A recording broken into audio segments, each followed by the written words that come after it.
En mai, l'armée nigériane a déclaré la guerre aux islamistes, mais force est de constater que ce n'est pas gagné. Cette nuit, Boko Haram aurait attaqué un lycée. On compte 42 morts, de jeunes élèves et des enseignants. Nous sommes en ligne avec notre correspondante au Nigeria, Julie Vandal.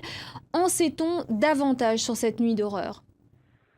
Oui, l'attaque s'est produite la nuit dernière contre le lycée de Mamoudo. C'est une localité située à proximité de Potiskum. C'est le grand centre commercial de l'État du Yobe, dans le nord-est du Nigeria.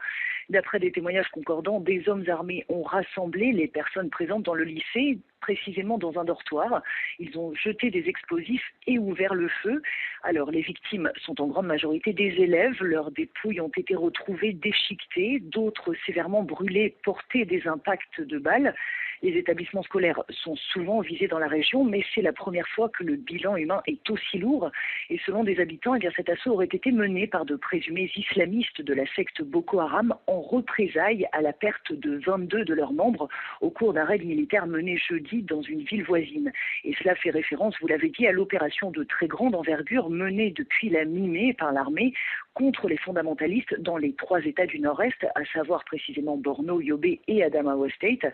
Les militaires affirment avoir regagné la plupart des bastions détenus par les islamistes, mais des interrogations demeurent, notamment sur la nature des combats, les personnes visées et l'étendue du bilan humain qui reste inconnu à l'heure actuelle. Merci à vous, Julie Vandal. Vous étiez en direct du Nigeria.